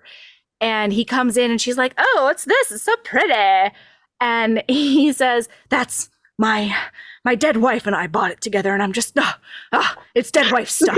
I started laughing at this because I was watching this with my roommate, and he's like, what do you mean they bought it together? Like, they split it like $5 each? Right? Like, well, we know Creepy Santa really up prices his product. So the chestnut stand was charging a minimum of $20 for this angel. But you know that Jake made his dead wife split the cost with him because he's a cheap motherfucker. Absolutely. Yes. Yeah. Listen, they do a toy drive where one of the people of color who have tiny roles get to tell her how amazing Jake is and how thankful she is for him. She's just like woodenly reciting these lines like, this is my role. I have no backstory. I'm just a person here to tell you how great Jake is. And then we look at the camera pans over to Jake, and he's just like, they're like, Jake, we need you to help sort out some stuff over here. And he's just playing Jenga with like he is like the most useless man we've ever seen. Yeah. He's like, and like the tower's already been built. He's like taking the packages out from underneath the bottom of the tower. He's making it worse. It's true. Yeah, and the lady's like, I just wish that we as a town could show Jake how much we love and appreciate him. And Lilo goes home with him, and then there's a mistletoe scene. Of course, we gotta have a mistletoe scene. And he says, we are standing under the mistletoe. And Lindsay Lohan says, yup, we are. Well, and I like how he clearly hung up the mistletoe. It's his inn, so he knew it was there. Yeah. He's clearly orchestrated this whole thing and then act surprised. And she, like, Lindsay Lohan, I have to hand it to her. She doesn't even try to act. Like, the look of repulsion on her face that is supposed to look like lust is just... I had to rewind that and watch it multiple times because she just cringes. This grimace happens on her face. It was supposed to be a look of like, oh, I want to, but I can't. But it really just looked at her being like, oh my God, I would never. Is mistletoe. Oh, hooray. Oh. So they lean in, but then Jake's like, we shouldn't be doing this. You could be with someone and not remember. And she's like, oh, phew, because seriously, she runs away. And I think she's going to go and like be angsty in her room. But she just has the most serene smile on her face. And she just puts her little hands under her cheek. And she's just going to lay down for a bit and relax. And I was like, that is not the face of a woman who just got turned down for a kiss she wants. I don't understand. She did not. She was like, oh, another night and I don't have to kiss Jake. Okay, so now her plan, because of inn having a problem and knowing the history of the inn and knowing how much the town owes Jake, she's like, we're going to have a Christmas party. And the reason they're able to do this, though, is that they have saved all of their Alejandra has saved all of their guest data from the last 3 years, which, by the way, is an enormous PCI compliance. 30 years. This is an enormous violation of PCI compliance laws. Like every year, if you work in a hotel, you have to take this tutorial. It's basically like you cannot save any guest data. Like you basically, it's a huge violation. It's supposed to be completely wiped. And they've just decided to save it all. And then it's not unethical to take all of this information that has like full addresses and just like use that information to benefit themselves. I know. We did not know that Alejandra was a privacy-hating dragon who just sits on her pile of resources. It's great stuff. Yeah, I mean, this hotel is just going to get shut down for violations at this point. I mean, later on, when she's actually getting reservations, she's literally writing them down with a pencil. So, like, I don't think anybody could find out. Like, I don't. Yeah. Maybe that's the other reason why things are in the shitter, Jake. You've not invested into this hotel at all. They have no staff whatsoever. And the 3 people in this family that are running it don't know what they're doing. It's amazing. It's amazing. And Jake is like, no way. I am a white man. And so I can give charity to anyone in the town, but I'm not going to ask them for any help. And he literally says, I'm not going to let them think that I need a handout. Jake, is that how you see everyone you help? Wow. Yeah, that's another very heavy-handed, like, just anti-welfare coding right there. Yikes. Like it's the worst possible thing you can do is accept charity. Oh. Okay. Wow. Yeah, and then she's like, but Jake, you can't give up on the inn. Think of all the memories you have here. And this man looks her dead in the face and he says, what do you know about memories? What do you even know about memories? Oh my God, now that is good script writing. I was like, that is the coldest burn ever. Did Tad write this line? Because it actually doesn't make sense, but it is so mean. Oh, yeah. Hey, HBs. I started an Etsy store. Did you know? Right now, it's full of all the St. Vincent items you need because St. Vincent is thoughtful and cozy all year round. We've got a book sleeve to keep your books, planners, e-readers, or really anything else safe when you're on the go. The inside is fuzzy and they feel so incredibly lush in your hands. I went round and round with the manufacturers to make sure I had just the right thickness. Those feature art of St. Vincent and Evie during their carriage adventure that was painted by the amazing Mayara Faraz on one side, and then I created a St. Vincent Would Always wreath on the other side that has a bunch of little Easter egg items in it. There's a St. Vincent Would Always warm brick enamel pin. It's like, if you know, you know. I designed a special edition Marriage of Convenience candle that is specific to Devil in Winter, with the help of HB Jen at Post Pouring Company. It combines dark amber for St. Vincent and rosewood for Evie, and it smells so delicious. It's hard to even wrap my brain around. So if you want to treat yourself or be the St. Vincent you want to see in the world by getting a care package for a friend, check out our Etsy store. The link is in the show notes. Now, then another thing happens that doesn't make any sense because she does run out. And he runs after her and she stops like she had been planning to stop the whole time. And then he says, it's not you. Well, no, it is you. It's just that you're making me feel things that I haven't felt in a really long time, and I'm just afraid of making new memories, even with someone like you. And it's so weird. Like, I everything about it was just great. Everything about it was just delicious. Like, he could have put a pause in there any place, and it would have helped. And Lindsay Lohan, the only thing she has to do in this movie is periodically make her eyes well up with tears, and she's on it. She's on it. And honestly, so is Jake. I even wrote a note. I was so impressed that they had this reaction shot when Alejandra's talking to him. And she's basically like, you need to go out there and like, move on with your life. And they used the same reaction shot of him with like the tears in his eyes 3 times. Like, he was so proud that he mustered these tears. Oh my God. I did not clock this is going to be in my Oscar footage. I need to make sure that everyone sees that I am sad and pouting. As I'm thinking about my dead wife it's only been 2 years, by the way. Like, it takes a lot of time to process that kind of grief. And the mom and the daughter already like move on. And he's already like, he couldn't even like go buy a new angel for the tree. He has to use the same angel that he bought with his dead wife and have a new woman put up that angel with him. Like, that is fucked. And Alejandra is peeing herself with glee over this. Oh yeah. She's like, I so can't wait to have a new daughter. Can't wait for my daughter's memory to be completely replaced by this woman I met 4 days ago. If I was his dead wife, whose name, by the way, is never mentioned. She doesn't have a name. Livid. I would be haunting the fuck out of this family. They'd be like, how dare you replace me so quickly? You've already forgotten me. You don't say my name. My daughter's like, time to move on, daddy. My mom is like, wow, you're more beautiful than my daughter. And my husband, who is already falling in love with this woman he just met and is taking our angel and hanging it on the tree. And having her, literally, he comes out and he says, because she's going to leave. And she says, there's been a change of plans. And he comes out and he says, yes, there has been a change of plans. And he's holding that angel. And he says, please stay and help me put the angel on the top of the tree. You're the only person I would want to do this with, Jake. Oh my God. There's not one other person you'd rather be here to put the angel on the top of the tree, and is she or is she not the mother of your child?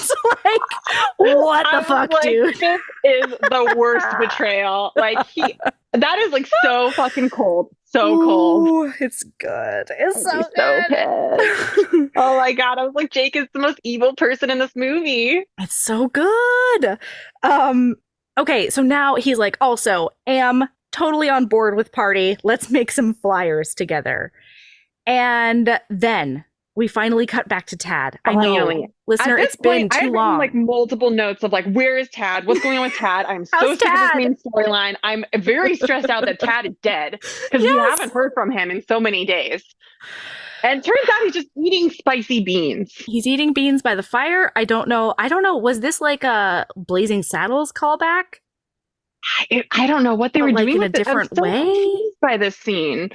I don't know. I had a lot of questions. It was weird that like the beans were that spicy, and that Tad, who is supposedly like, if he's an influencer, he's probably like been out to a lot of like fancy restaurants, and we all like, I'm sure he has like a pretty developed palate because he's into like fancy food.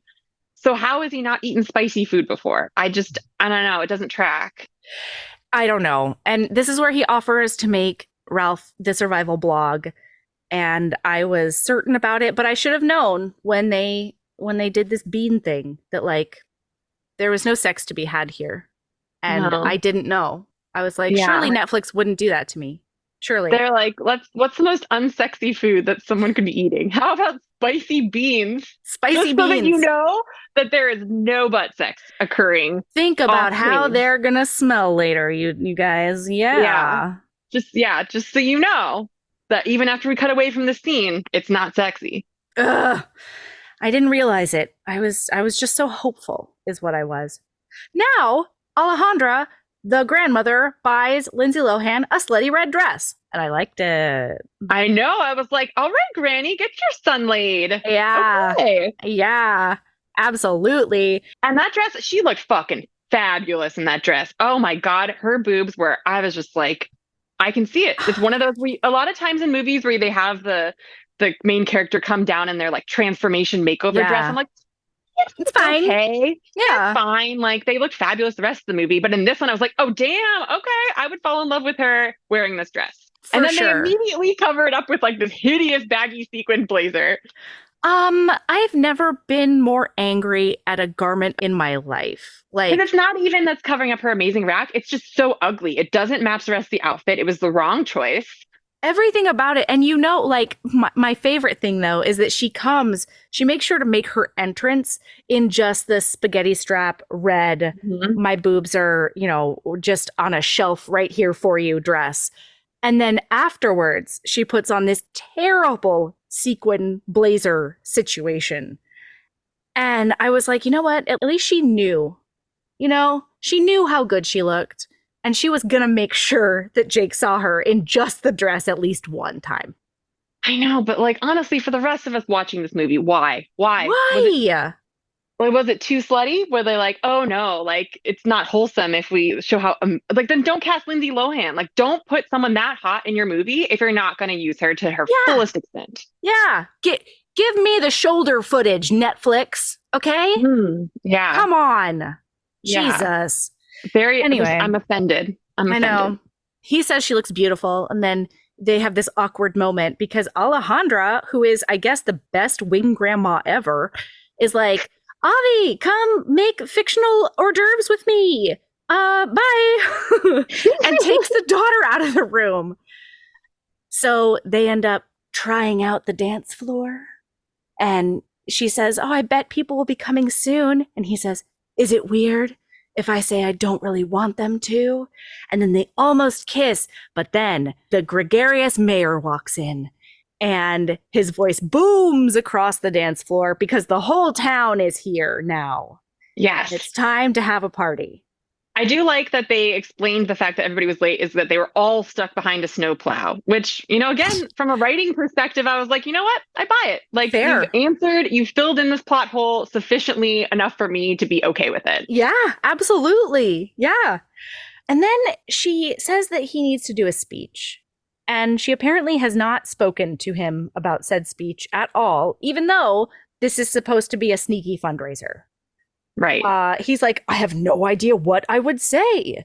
And how many days? We know how many days they had to prepare for this? Like, how many days have passed? I don't know. The fundraiser? I don't know. I feel like 2, maybe. I don't know. Yeah. So like enough. they technically had time to prepare a speech and everything. And they didn't talk about it. I don't know. I mean, the whole fundraiser thing is a pretty cheesy plot line, but I honestly can't even be mad about it because it's the exact same plot line that I used for Midnight Duet, where we have to save the Opera House by holding a charity concert. So I'm like, I like let this slide here. Yeah, but at least there's an actual activity that people are paying money to see. Right, yeah. Also, what is the dress code of this event? Because there were some of those guests showed up in full black tie, ball gown attire, like a One tuxedo. lady was in her wedding dress, okay? Yes.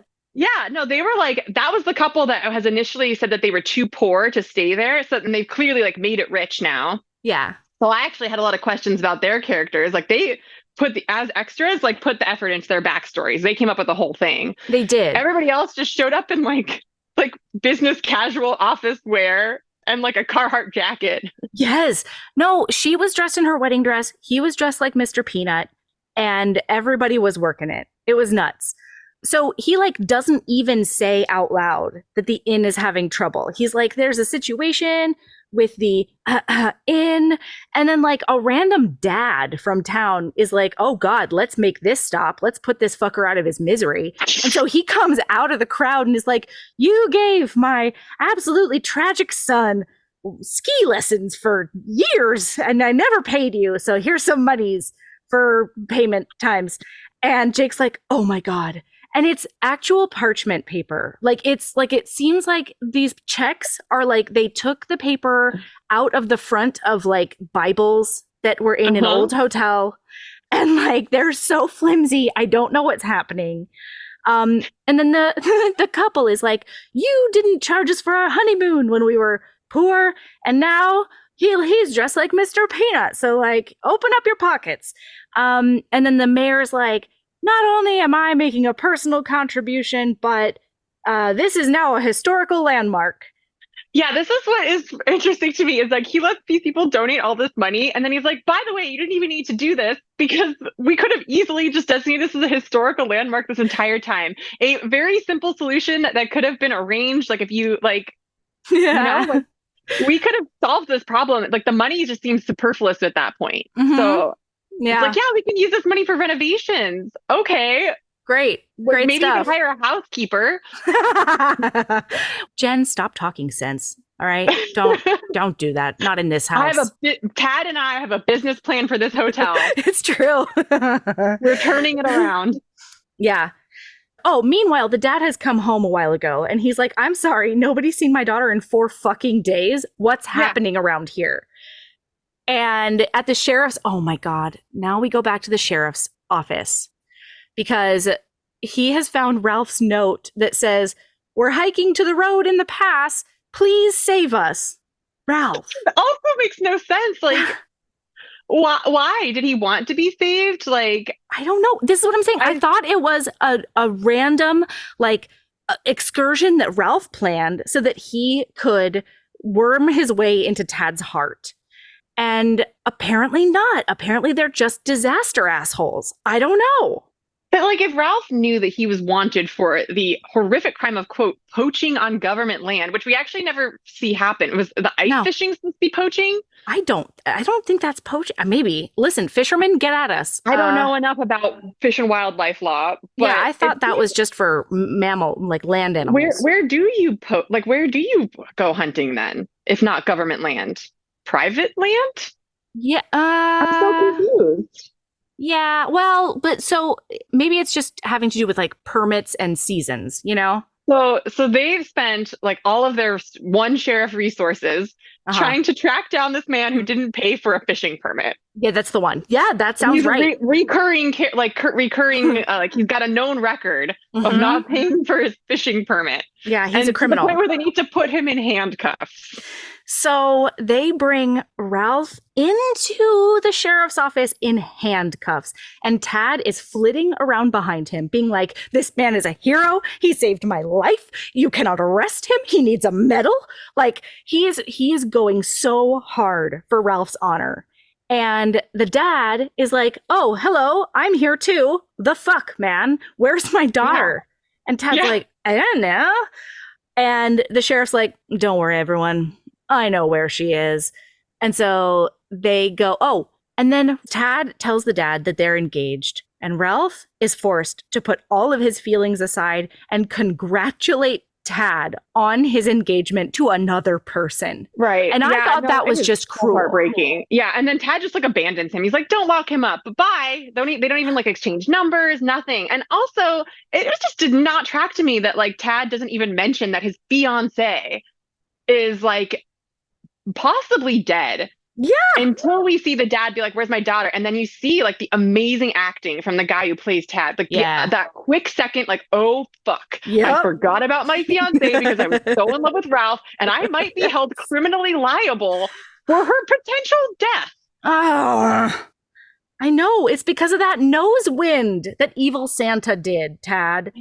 Honestly, the man who played Tad deserves every award because that was some subtle, that he was doing everything with the very little that they gave him. He was making the most of it. So then Ralph just like shouts on his way out the door, "Let's keep in touch," when really he wants to be shouting like, "Love watching you walk away," but he can't. "I love you." And then Tad turns around and is like, "I love you too," and runs back. And no, that doesn't happen. They cut it out. So they go to the party, and as knockoff Chris Hemsworth is introducing Sarah, the dad says, "Sierra!" And she's like, "This name that sounds totally different has suddenly triggered all of my memories." And my name, have name, is Sierra. Like, oh my God. And then she looks at Tad and she says, "Who are you?" And he says, "Your fiance," and puts the ring back on her finger. And then she's like, "And I'm your daughter." And the dad's like, yeah, you are. Like, I don't know what's going on. And then she's like, "So I was skiing and then I fell and then I bumped my head and then I ended up here." with you, Jake, with you. And the dad also does one of the best lines in the movie because he goes, I have no idea what has transpired here, but it does seem like you've taken good care of my daughter. As they're just staring longingly into each other's eyes. I have no idea what has transpired here. Gotta go. I mean, the dad is actually probably the most like realistic character in the movie. Like he's just trying to run his business. He's trying to like help out his daughter with a little friendly nepotism because he knows that she's kind of useless at this point. Yeah. And he's like, I'm the only person who's like legitimately concerned that my daughter is missing and possibly dead. Like no one else is taking this seriously. And yeah, so I think it's completely understandable. Yeah. And the next morning, nobody can recognize her because she's made her bed. She doesn't want the fancy Milan onesie. She wants to make her own breakfast. Instead of eating caviar in the morning, that's not a thing, right? People can't eat caviar for breakfast, right? I don't think that I didn't really get the impression that she ate a lot of meals. Like, it just didn't seem like her lifestyle. And I mean, she's waking up at like 3:00 in the afternoon, so it's okay. Oh, I did not think about that, but you're right. Yeah. Yeah, I think it was like well into midday based on the stock footage they used prior to that. Yeah. But I do want to mention that I love the line where she's like, I'm helping out the housekeepers. It is Christmas after all, because I would never do anything to help out the staff the rest of the year. Like, that would be horrible. It's so good. She's making her bed, which actually it makes more work for the housekeepers because theoretically they have to change the linen. They have to change everything. Yeah. Yeah. Yeah. So she goes and she does flip a pumpkin pancake in front of Tad, and Tad is horrified. Tad is like, what pod person has taken over your body? I don't understand. He has his hair shellacked into this, like, it's like a cross between a finger wave and like a Cary Grant hairstyle. He looks like, is this where he looks like evil Cinderella prince? Because it is so hot. Yes. He looks fucking amazing. That suit that he's wearing is perfectly tailored to him. He's got the hashtag Jefferson Jewels, like blood diamonds, like sort of thing going, like brooch. Yes. I don't know what that was. And I loved it. I loved this whole look that he had. Like, he was giving you the perfect evil Christmas villain outfit. Yeah, absolutely. Cruella de Vil's cousin at Christmas time. It was amazing. And the fact that Lindsay Lohan felt that an appropriate casual I'm a poor person now outfit was just bell bottoms and this hideous double-breasted like plaid blazer. I was like, I feel like if you're going to go poor, you should be trendy about it. Like, it's insulting. Yeah. We look great, us poors. Okay? Yeah, Old Navy is right there. Thank you. They will give you jeans up to your tits. All right? They will. And that's a miracle. That's a fucking Christmas miracle, Lindsay Lohan. Anyway. Yeah. So they do a press conference, I guess, because apparently now people care about her ordeal. And she plugs the inn hard. She's like, I stayed at the inn. That was the North Star Inn. Do I need to repeat that again? N-O-R-T. Okay, you got it. Cool. And then they announce the engagement. Her dad is appropriately horrified. Then it's like over. And Jake has been watching it. And so he's like sad panda. And he's going to go sit down and mope. And the daughter's like, my Christmas wish was you having someone to love and someone to take care of you. And he's like, oh, you wasted your wish on me? Yeah. She's like, yeah, like Sarah could love you. Have you told her how you feel about her? And he's like, no, it's complicated. And she's like, no, it's not. You use your mouth and your vocal cords, tiny bit of diaphragm action, and you make it work. And he's like, you're right. Oh my God. And yes, that was more creepiness. And then when he's like, oh, we need a Christmas miracle ball. I'm like, bitch, you just got 2 Christmas miracles. They dedicated your hotel as a historical site. And then they gave you all this money and you're so ungrateful that you're like, we still need more. If your hotel is in that bad of shape, you have to have 3 miracles just to keep it alive. Look inside yourself. Seriously. Meanwhile, Tad is here with like the ultimate like influencing thing. Like, I'm taking her to an undisclosed location after almost getting her killed by taking her to an undisclosed location for our proposal. Yes. I will now be taking her to an undisclosed location for our post-proposal. Yep. And I'm honestly intrigued. Yeah, make sure you follow at Tad Fairchild to find out where we end up. I absolutely would. I was like, this is actually intriguing. I think there's a future there. Mm-hmm. Yeah. He's going to take her to a beach and she is not having it. She does break up with him on the spot. Yeah. at this point, there, like, again, no evidence whatsoever of anything that happened to his character up until now. Like, the whole survival plot is just completely wiped away. He is back to the old Tad. He's not even like talking to her about like taking her to a cabin in the woods or like how great baked beans are. Nothing. Ralph has been completely forgotten. Erased from his memory. Like, they Men in Blacked him. Ridiculous. That part was very upsetting to me. Yeah, because then they're just like, oh, did you want some gay stuff? Look, Tad ends up with Terry, the PA, who's terrible at everything and has no personality. And he doesn't even have a character. He has 4 lines in the whole movie, and it's just like him being completely bewildered by his job, one and only job. Yeah, and like flailing. Yeah. And then Tad's just like, you look a little gay. I guess I'm a little gay now, thanks to those snow boots. Yeah.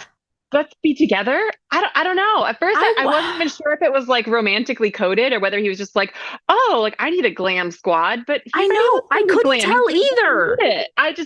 What were they going for here? Like a token? I don't know. Like, you can have a gay romance when Ralph was right there. If you were going to give us a gay romance, why not Ralph? If I was writing this thing, he would have commandeered that stretch Hummer, tracked Ralph down to his house, and been like, I want to make fishing lures with you for the rest of my life and put it on Instagram. Yeah. That's please be my bear, Ralph. That's what I want. This is where I was just infuriated. I was like, justice for Tad. Tad's character has been wronged here. This is just like the worst way to finish off this plot line. Everything about it is just so offensive to me. Hashtag Tad and Ralph forever. Yes, forever. Forever. So the creepy Father Christmas does give them that sleigh that they can't afford. And Balthazar musters the energy to get them to the hotel where Lindsay Lohan is at. He does express his feelings. He tells that stretch Hummer how much he's falling in love with it. And then the window rolls down and Tad's like, see you later. And Terry like pops his head into the frame and is like, I don't know what I'm doing here. Bye. And it's so confusing. Inexplicable. I do like that he calls it, that Jake calls a stretch Hummer a car. Like, he's just such a country bumpkin. He's just like, I'm talking to a car. It's just like, biggest car. Yeah. It's the brontosaurus of cars. And he's just like so not smart. I know. I mean, at least he's consistent though, right? Yes. That's nice. Yeah. So then he goes around back and Lindsay Lohan is standing there at a Christmas tree and he's like, I thought you left. And she's like, no, I told my dad that I was going to stay here. And Dad talked about investing in your thing. But I said, he probably wouldn't want that. But I will try to talk you into it over the holidays if you want to spend the holidays with me. And then he tries to do a mistletoe on her. And she's just like, has it? Yeah. And then he tries to make an amnesia joke at the same time. And he's like, I have this bush in my pocket, but I did bonk my head on the way over here and I can't remember what to do with it. And she's like, take your mistletoe and your dad jokes. I'm throwing them both over my shoulder and we're just going to make out like grown-ups. And he's like, wow, everything about this is incredible. And they're going to do butt stuff props. I don't know, man. I was just, I had to look to see if they even just use a body double for the kissing scene because the Lohan was just like, I'm not doing this. I can't and I won't. It's in my writer. It's in my writer that you can't put stuff on my face and I'm not kissing that man. Yeah. I think that's fair. That's bad for my public image. I cannot be seen kissing anyone that average. He's just aggressively he has the most forgettable face. He just looks kind of like a slightly bloated, like grown-up child actor. It's true. And this is talking about somebody who's starring against Lindsay Lohan, who, like she has come through. She is an example of how you can turn it around and still be incredibly hot. And then they get this guy. It's just so upsetting. Yeah. And then the last 2 lines of the film, I did write them down verbatim. They are, oh no, it's on the next page. Ugh, look, I'm flipping for this. Okay. He says, what a Christmas, guys. And she says, yeah, it's one I'll never forget. Oh yeah, that was great though. I was like, oh What a yeah, Christmas, they- guys, is how you're going to talk to your future father-in-law the first time you meet him. What a Christmas, guys. Wow. It's one I'll never forget. It's one I'll Memory never forget. joke. Oh Yeah, God, that was a great line, but having it preceded by "What a Christmas, guys" was just a crime. It was, yeah. That, Anyway. you know, I think that at this point, the writers had given up. They were like, we wrote this amazing storyline for Tad and Ralph. It was left on the cutting room floor. Mhm. We're still getting paid anyway, so fuck it. Yeah. So I read A Merry Little Meet Cute a few weeks ago because I was having Sierra and Julie on, and loved it, by the way. I don't know if you've read it, but I think you would like it. But one of the like the small things that keep on getting threaded through is that they're doing this Hallmark movie, but the writer still doesn't know how it's going to end. And she apparently just like keeps on writing the last page and then like ripping it up and starting over again. And like, I don't know what this film is supposed to mean. And that's what it felt like with this movie, that like up until like this had to be ad-libbed because the writers could not decide how it should end. I'm a big advocate for putting a really cheesy closing line. Like, Same. I think both my books have one. I'm like, I'm into it. Like, I love it. You gotta end on a cheesy note. Like, you absolutely. Yes. And if it can be a callback, it absolutely should be. Yeah. Mm-hmm. Yeah. So, I mean, I do like the fact that he referenced the memory. Like, oh, we're referencing that this is an amnesia-based thing. I honestly think there should have been more memory-based jokes in this movie. Like, they could have gone much deeper and much darker, honestly. I mean, there was a lot of missed opportunity. It could have been the most extra, like, ridiculous Christmas movie that was just completely unhinged.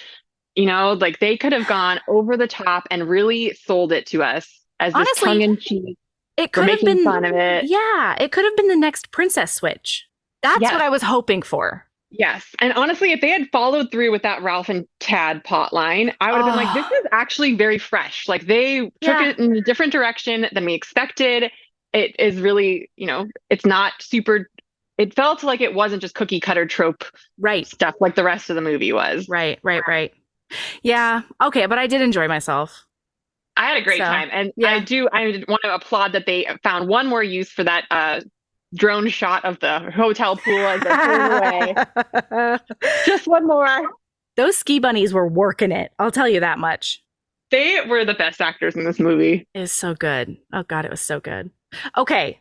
What's your lady love? Okay. So this year, my whole thing has just been like, just trying to like live the life that I would have wanted to live when I was 15. So I went out and I got my first like ever real piercing. I went and got my septum pierced, and I feel like it is better than like a facelift because God knows who can afford those like injections. They're like $700 a pop, you know? And oh yeah. As I've, you know, I just turned 36 and I'm like, I'm starting to feel kind of old. And I got this septum piercing and I was like, I feel so much hotter now. Like I know it's kind of old to be getting like new piercings, but I think that people should just go out and like get that tattoo, get that piercing, get that undercut, do something like a little bad that like seems kind of ridiculous because like you're not going out to the club. I mean, we're barely going out to Old Navy at this point, but just do it for yourself. Yeah. Live your 15-year-old dreams. That's how I felt when I got these two. I got them like while the podcast was going. And so they've heard about all of this. Like I took my toddler to the piercing parlor and it was in Portland. Yeah. Where'd you go? I went to, of course. It's got a really cute name. There's one on the east side and one on the west side. Was it Adorn? Yes, it was Adorn. That's where I went. Yeah. Yes. This is now a plug for Adorn Body Piercing. They do an amazing job. They're super professional. They're really so nice. good. Yeah. And they're all like certified piercers. I got my first tattoo when I was 18. So nice. Bringing it full circle. Nice. Yeah. And I was like, I might be walking in here in a pea coat with a toddler, but like, I'm going to be cool, everyone. Okay. Yeah, I'm gonna walk out of here cool. Age cutoff for looking cool. It's never too late to be as hot and cool as you always wanted to be when you're younger, but now you can afford it and don't have to ask for parental permission. Yes. Yeah. Oh, I like that one. Mine is these Old Navy pants that you can pull all the way up to your chin, and it is a thing of beauty. I'm not gonna lie to you. I'm a little bit obsessed with them. They're all button all the way up instead of a zipper situation. So that's pretty fun too. Anyway. I know that Old Navy makes the super high waist zip up. They make those in zip up as well. And in all the different cuts. Yeah. Because that is also where I buy my jeans. Although American Eagle also has great jeans as well. And I also don't really wear jeans anymore. It's all athleisure over here. Yeah. Yeah. But I did decide that I needed a pair of hard pants that fit. Just for special occasions like Christmas Day. For like birthday parties. Plaid blazer. Yeah. Yeah. When I get my double-breasted plaid blazer out. Absolutely. Well, what else are you going to wear to flip that one pancake, Melody? These are the questions. These are the questions of life. Jen, where can they find you online? You can find me on jencomfort.com, which is my website, and I have links to all my social media. But most of these days, I'm on Instagram at jen.comfort.author, where you can see 1,000 pictures of my cats and occasionally me talking about my books, which is what I'm supposed to be doing. I know, but it's so distracting, the cats. You got to give them love. I don't know what else to take pictures of. So it's just mostly me shit posting and cats and an occasional doing my job of, oh, by the way, I'm an author and have these books. Yeah, I love it. Something. I love it. Anyway, here's a cat. Oh, yes, please. Ooh, everybody on Patreon can see her beautiful orange cat. Yes, this is my foster cat, Saturn. He is 6 months old, and he is a lover. He's a big boy. He is a big boy. It's a good sized cat. Months, huh? Okay. Yeah, well, seriously. When he comes. All right, perfect. Thank you so much for coming on. Absolutely. Thank you so much for having me. This is so much fun. Okay. Keep being a badass. And love yourself as much as you love being a venti in the coffee shop of life. Yes. Yes. Thank you, Tad. God. Dreamboat. Icon.